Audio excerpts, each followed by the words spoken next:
வீரபாண்டியன் இருக்கார்ல, அவரு இப்போ வந்து ஒரு பேட்டி கொடுத்திருந்தாரு. அதுல தெளிவா சொல்லியிருந்தாரு.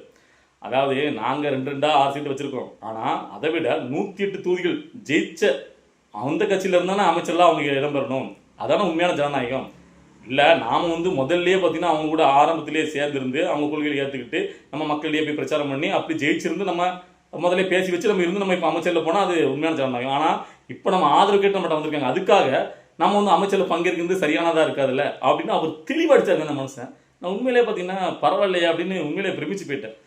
ஸோ அந்த அந்த அதுதான் உண்மையான ஒரு தலைவருக்கு உண்டான பண்பு அழகு. அதாவது உண்மையிலேயே நம்ம வந்து அமைச்சர்ல இடம் பெறணும்னா நம்ம முதல்ல நம்ம வந்து பார்த்தீங்கன்னா அவங்க கூட சேர்ந்து பயணிச்சு இந்த அரசியலை சந்திச்சிருக்கணும். மக்கள்கிட்ட ஓட்டு கேட்டு அதுக்காக பிரச்சனை பண்ணி அப்படி கஷ்டப்பட்டு நம்ம அந்த இடத்துக்கு வந்து அப்புறம் ஜெயிச்சு நம்ம இப்போ அமைச்சர்ல பங்குச்சா அது ஓகே ஏற்றுக்கலாம். ஆனால் அது எதுவுமே இல்லாமல் இப்போ ஏதோ நம்மகிட்ட வந்து ஒரு அவசரமான ஒரு இக்கட்டான சூழ்நிலையில் ஒரு நம்மளுக்கு ஒரு ஆதரவு கேட்காங்கன்னா அந்த ஆதரவு மட்டும் தான் வெளிலேருந்து கொடுக்கணும். அப்போ அமைச்சர்ல பங்கேற்கிறது ஜனநாயகத்துக்கு எதிரானது. அதை சரியாக புரிஞ்சுக்கிட்டு பேசின வீரபாண்டியன் அவர்களுக்கு ஒரு சரி